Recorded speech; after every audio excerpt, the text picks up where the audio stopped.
Now we have next heading that is Gauss law. बहुत important heading है ये, थोड़ी मुश्किल भी है, लेकिन लकली ज़्यादा मुश्किल क्वेश्चन आते नहीं, इसलिए इतनी दिक्कत नहीं आएगी। गॉस लॉ क्या होता है? यहाँ पर एक आप अगर कोई चार्ज कंसिडर करो, सपोज पॉजिटिव चार्ज, तो इतना तो आपको ही पता ही होगा कि ये कोई भी जो अगर चार्ज है, because of that electric field generate होती है, और उस इलेक्ट्रिक फील्ड को हम इलेक्ट्रिक फील्ड लाइंस के टर्म में रिप्रेजेंट करते हैं। पॉजिटिव चार्ज की वजह से जो फील्ड होती है वो चार्ज से बाहर को आती है। ये देखिए, रेडियली आउटवर्ड फील्ड हमने बना ली है। प्रश्न ये उठ सकता है कि how many number of lines we should draw. ये कॉम्प्लिकेटेड प्रश्न है, कितनी लाइन हमें ड्रॉ करनी चाहिए।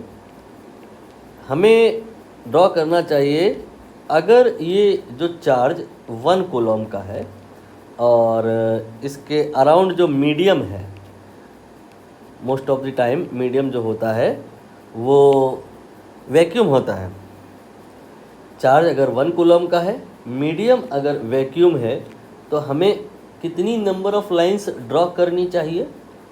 ये होता है 1 डिवाइडेड बाई एप्सिलॉन नॉट। ठीक है, एप्सिलॉन नॉट की वैल्यू याद होगी आपको, 8.85 इंटू 10 की पावर -12। इसको आप सॉल्व करेंगे तो आप नोटिस करिए 10 की पावर ये +12 हो जाएगा, यहाँ समथिंग आएगा मल्टीप्लाइड बाई। सॉल्व नहीं करना है, इमेजिन करना है। तो 10 की पावर 12 प्लस में आ रहा है। आपने ये नोटिस किया, ये फिगर कोई बहुत छोटी नहीं है, बहुत बड़ी है। 1 के बाद में 0 अगर आप लगाओ, इसको सॉल्व कर रहा हूँ मैं, तो बहुत सारे जीरो होंगे, 12 जीरो। इतनी number of lines, lakh, 2 lakh, crore, 10 crore, 100 crore, कौन बना सकता है? कोई नहीं बना सकता, पॉसिबल ही नहीं है। बना भी दें अगर, तो यहाँ पे सब मिक्स हो जाएंगे एक दूसरे से, कुछ दिखाई नहीं देगा। यहाँ पे हमने 1 2 3 4 5 6 7 8 लाइन बनाई हुई है बस। तो बनानी तो चाहिए हमें इतनी, जो अगर 1 कूलम का है और वैक्यूम में है तो, लेकिन हम इतनी बनाते नहीं हैं। हम उतनी बना लेते हैं जिससे हमको एक रफ आइडिया लग जाए कि फील्ड यहाँ पे कम है या ज़्यादा है, और फील्ड रेडियली आउटवर्ड है या इनवर्ड है। एक मोटी मोटी स्कीम प्रिपेयर करते हैं, इसके लिए उतनी नंबर ऑफ लाइंस रिक्वायर्ड नहीं होती है। ठीक, अब अगर चार्ज 1 कूलम का ना हो, धीरे धीरे देखिए कंस्ट्रेंट रिमूव करेंगे। चार्ज अगर 1 कूलम का ना हो, 2 कूलम का हो, और अभी भी वैक्यूम में ही है, दैट टाइम हमें जो नंबर ऑफ लाइंस बनानी होंगी, वह बनानी चाहिए, that will B 2 upon epsilon not.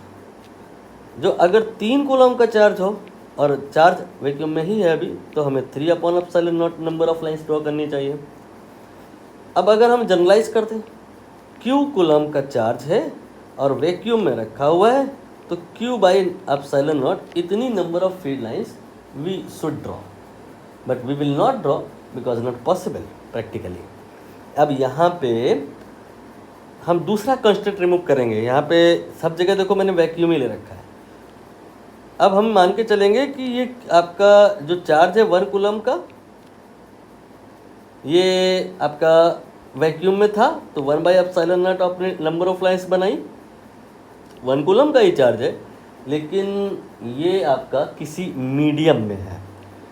जो मीडियम होता है वो अगर गिवन है, तो उसके लिए प्रश्न में मीडियम का डाइलेक्ट्रिक कांस्टेंट बताया जाता है, ER से रिप्रेजेंट करते हैं इसको। चाहे तो आप डाइलेक्ट्रिक कांस्टेंट कह लो, और चाहे आप रिलेटिव परमिटिविटी कह लो, एक ही बात है।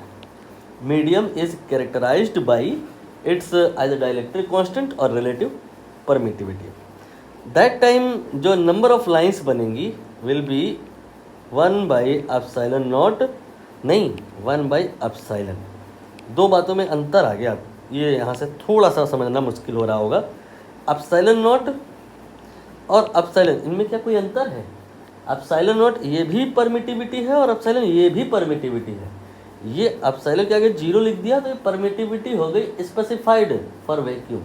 ये है परमिटिविटी ऑफ फ्री स्पेस या परमिटिविटी ऑफ वैक्यूम, ये है परमिटिविटी ऑफ मीडियम। तो जब चार्ज आपका वैक्यूम में है तो डिवाइड करना वैक्यूम की परमिटिविटी से, जब चार्ज मीडियम में है तो डिवाइड करना मीडियम की परमिटिविटी से, जहाँ भी चार्ज हो वहीं की परमिटिविटी से डिवाइड कर देना। मतलब अगर आपका जो चार्ज है Q कूलम का है और किसी मीडियम में है, दोनों बातें मैंने अब कंसीडर कर ली। चार्ज Q कूलम का ले लिया और मीडियम में ले लिया, Q बाई एप्सिलॉन नॉट नहीं बनेगा। Q by epsilon not number of field lines it will be when charge Q present in free space, but if it is in medium it will B Q by epsilon. ये मैंने अभी जो ER बताया था ये किस लिए बताया था, इसका तो कहीं अभी पिक्चर में आया नहीं मामला। दरअसल ये जो E है और ये जो E0 है दे आर रिलेटेड। ये क्या है, परमिटिविटी ऑफ मीडियम, ये क्या है, permittivity of free space. How they are related, ये इस फॉर्मूले से रिलेटेड है। मतलब E जो होता है वो E0 मल्टीप्लाइड बाई ER होता है। ये इम्पॉर्टेंट है, इसे याद रखना होगा। रिलेटिव परमिटिविटी जो होती है वो क्या होती है किसी मीडियम की, permittivity of medium divided by permittivity of free space is relative permittivity of that medium. जैसे कि किसी मीडियम का, कोई मीडियम है और उस मीडियम का जो ER है वो सपोज करो 80 E0 है, तो इसका जो ER नहीं E, उस मीडियम की जो परमिटिविटी है वो 80 E0 है, तो जो ER आएगा that will B E by E0। यहाँ पे वैल्यू रख के देख लो। एक और एग्जांपल ले लो, किसी मीडियम की जो परमिटिविटी है सपोज करिए वो है 18 E0, तो ER कितना आएगा, फिर से वैल्यू रख के देख लो। आपको इतनी देर में समझ में आ गया होगा ये टाइम पास है, ये जो फैक्टर है यही E0 का रोल प्ले कर रहा है। क्लियर हो, ये आपको यहाँ पे जो लिखाया गया है यही हर जगह यूज़ हो रहा है। E इक्वल टू ये है E0 then multiplied by E0, E0 multiplied by E0, ऐसा। ठीक है, अब यहाँ पर हमने कहा कि जो Q कूलम का चार्ज किसी मीडियम में है तो number of field lines how many will be drawn, it will B Q by E and E की जगह हम ये रख सकते हैं, तो ये आ जाएगा Q बाई E0। क्लियर हुआ, Q by E0 multiplied by ER। ठीक है, अभी तक मैं बार बार एक बात बोल रहा हूँ, नंबर ऑफ फील्ड लाइंस। ठीक है, ये आपका टेक्निकली अगर कहें तो फ्लक्स को रिप्रेजेंट करेगा। तो अब जो स्टेटमेंट होगा वो क्या हो जाएगा कि किसी भी मीडियम में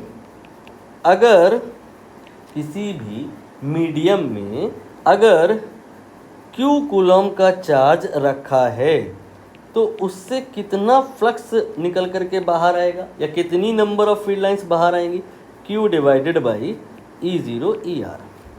फॉर एग्ज़ाम्पल हमारे पास एक चार्ज है, ठीक है, और इस चार्ज से हमने फील्ड लाइंस बाहर निकलवाई। अगर ये चार्ज Q कूलम का है, ठीक है, और ये चार्ज रखा हुआ है, सपोज ऐसे मैंने यहाँ डॉट डॉट किया, ये बता रहा है कि यहाँ पर वाटर या समथिंग कोई लिक्विड या कोई मीडियम प्रेजेंट है, तो कितनी नंबर ऑफ लाइंस या कितना फ्लक्स इसके थ्रू बाहर निकल करके आएगा, हम कितनी नंबर ऑफ लाइन बनाएंगे ये तो हमारी सुविधा के ऊपर है। हम अगर आलसी होंगे तो फील्ड लाइंस बहुत कम बनाएंगे, थोड़े से एक्टिव होंगे तो ज़्यादा बना लेंगे, लेकिन बहुत ज़्यादा एक्टिव होंगे तो उतनी ही बनाएंगे जितना इस फॉर्मूले से निकलेगा। कितना फ्लक्स निकलेगा, Q by epsilon not and ER is what, ये जो लिक्विड के अंदर आप अगर चार्ज रखे हो तो उसका रिलेटिव परमिटिविटी या डायरेक्ट्रिक कांस्टेंट। ठीक है, इससे जितना वैल्यू आएगा, अगर नंबर ऑफ लाइंस बनाओगे कि अगर आप एक्टिव हैं बहुत नंबर ऑफ लाइंस 10 की पावर 12 बनाओगे तो पॉसिबल नहीं हो पाएगा, इसलिए बनाया नहीं जाता है। मैं बार बार कह रहा हूँ, यहाँ पर ये जो फील्ड लाइंस बनाई जाएंगी वो इस फॉर्मूले से जितना आएगा वो फिगर के अकॉर्डिंग नहीं बनाया जा सकता है, हम बस उतनी बनाएंगे जिससे हमको एक पैटर्न क्लियर हो जाए। इतना क्लियर हुआ। अब आप हमको ये बताइए, जैसे हम ऊपर वाला ही केस ले लें, ये एक पॉजिटिव चार्ज है, इससे मैंने फील्ड लाइंस ड्रॉ कराई, इससे मैंने फील्ड लाइंस ड्रॉ कराई, कुछ तो बना ही लें कम से कम। पूरी की पूरी यहाँ पर लाइंस तो हमने कहा नहीं बना सकते हैं, लेकिन 4 4 8 लाइन बना देते हैं। ठीक, अब आप हमको ये बताओ कि हम चाहते हैं कि ये 8 की 8 लाइन इनक्लोज हो जाएं, तो हमें सेमी मतलब हेमी स्फीयर चाहिए होगा या कंप्लीट स्फीयर। मतलब मेरे कहने का कि अगर हम इस तरह से एक सेमी मैं बार बार बोल रहा हूँ गलत है, हेमी स्फीयर बनाऊँ, तो क्या इस हेमी स्फीयर से जितनी भी लाइंस निकली हैं वो लिंक हो गई? नहीं हुई ना, आधी ही तो हुई हैं। इधर आधी जो लाइन है वो तो अभी भी किसी के थ्रू एसोसिएट नहीं हुई हैं। अगर आप इधर एक और स्फीयर बना दें, हेमी स्फीयर, यानी कि टोटल कंप्लीट कर दें, चारों तरफ से आप अगर इस चार्ज को घेर लें, तो जितनी भी लाइंस इससे निकली हैं कोई भाग के जा नहीं पाएगी, सबकी सब इस सरफेस के थ्रू होकर के जाएंगी। Then we say that whole of the flux जो इससे एमिट हुआ है वो इस सरफेस के थ्रू एसोसिएट हो गया है। क्लियर हुआ? मतलब इस डॉटेड वाली जो सरफेस है के थ्रू यहाँ पे अगर ये चार्ज Q कूलम का है, मीडियम यहाँ पर जो भी है उसका लेकिन ER गिवन है, तो इससे जो फ्लक्स एमिट हुआ है वो कितना है? वो है Q divided by E0 ER, और जो एमिट हुआ है वो पूरा का पूरा लिंक होगा इफ़ इट इज़ क्लोज्ड। तो यहाँ पे क्लोज्ड सरफेस अगर हमने लिया है, मतलब हेमीस्फीयर नहीं, complete sphere, same amount of the flux जो चार्ज ने एमिट किया है वो एसोसिएट हो जाएगा। अब आप तरह तरह के आर्गुमेंट यहाँ पर सोच सकते हैं, सब पूछे जाते हैं कि अगर हम इस गॉसियन सरफेस का, ये जो डॉटेड वाली सरफेस है, इसका शेप बदल दें, आर्बिट्री शेप कर दें, मतलब चार्ज हमने ऐसे लिया और हमने जो गॉसियन सरफेस ली है वो आर्बिट्री ली, तो इससे जो फ्लक्स एसोसिएट होगा it will B how much? आप बोलोगे यहाँ पर आपने इस चार्ज को चारों तरफ से घेर लिया है, जितनी नंबर ऑफ लाइन निकली थी, यहाँ पर मैं ER नहीं लिख रहा हूँ, मान के चल रहा हूँ चलो कि वैक्यूम में हो रहा है, फ्री स्पेस में, तो जितना इससे फ्लक्स एमिट हुआ है, अगर ये क्लोज्ड है, चाहे किसी भी शेप की हो, शेप डज नॉट मैटर, इसके थ्रू जो फ्लक्स लिंक होगा that will be Q/E0। Clear हुआ? इवन अगर आप इसको बड़े साइज का बना लो, again it will be same, क्योंकि Q/ε0 फ्लक्स जो यहाँ से निकला है अगर घेर लिया गया है चारों तरफ से, फिर चाहे आकार गॉसियन सरफेस का, ये डॉटेड वाली का कुछ भी हो, साइज कुछ भी हो, शेप कुछ भी हो, डज नॉट मैटर। ये गॉस लॉ का कंप्लीट डिस्कशन हुआ। अल्टीमेटली अगर हम स्टेटमेंट पॉइंट से बात करें तो ऐसा लिखा जा सकता है, जो कि मैं नहीं लिख रहा हूँ, आप स्वयं से लिख लेना, फ्रॉम अ क्लोज्ड सरफेस, ये कीवर्ड है, क्लोज्ड वर्ड नहीं लिखोगे तो नंबर कट जाएगा। From a close surface flux जो होता है वो क्या होता है? Q/ε0, ε r भी होता है, लेकिन फ्रॉम द क्लोज सरफेस जो फ्लक्स होता है अगर चार्ज वैक्यूम में है तो Q/ε0 ओनली होगा। क्लियर हुआ? अब इसको और भी कई प्रकार से समझा जा सकता है, जैसे कि हमने मान लो एक क्लोज सरफेस ली, ठीक है, ये स्फेरिकल ही है इन केस, चलो ठीक, हमने जो 1 कूलम का चार्ज लिया, एक अंदर ले लिया और एक 1 कूलम का बाहर लिया। अभी चलो अंदर वाले को तो हटा देते हैं, ठीक है। इस 1 कूलम से, अब सब कुछ वैक्यूम में मान रहा हूँ, 1/ε0 के बराबर की नंबर ऑफ फील्ड लाइंस निकलेंगी, बट हम उतनी बनाएंगे नहीं, हम 2-4 बना लेंगे। मैंने यहाँ पर एक लाइन ये बनाई, एक ये बनाई और एक ये बनाई, ठीक। तो बताइए यहाँ पर कितनी नंबर ऑफ फील्ड लाइन इस गॉसियन सरफेस को आके हिट करी? 3 आपको दिखाई दे रहा है, 4-5 भी बना सकते हो, सबके लिए वही रीजनिंग है। ये जो लाइन है नंबर 1 अगर हिट करी तो ऐसा तो नहीं है कि ये अंदर ही बनेगी, ये तो गॉसियन सरफेस जो होती है इसका ये मतलब नहीं होता कि यहाँ पर कोई मटेरियल प्रेजेंट है ना, ये एक इमेजिनरी सरफेस है, यहाँ पे कुछ भी नहीं है। यहाँ कोई मीडियम नहीं है। गॉसियन सरफेस यहाँ पर जहाँ पर माना जाता है वहाँ पे माना जाता है इमेजिनरी सिचुएशन है। यहाँ पर अगर हमने पहले कह दिया कि वैक्यूम है तो यहाँ पर भी वैक्यूम है, यहाँ पे कोई मीडियम नहीं है। ये जो सरफेस है ये एक इमेजिनरी सरफेस है। एक लाइन अगर आप बना रहे हो, ये देखिए कंप्लीटली अगर बनाई जाए तो आपको साफ साफ समझ में आ रहा है कि अगर वो इन हुई है तो आउट भी हुई है। ये जो अगर लाइन इन हुई है तो यहाँ से देखिए आउट हुई है, इस पॉइंट पर इन हुई, इस पॉइंट से आउट हुई, यहाँ से इन हुई, यहाँ से आउट हुई।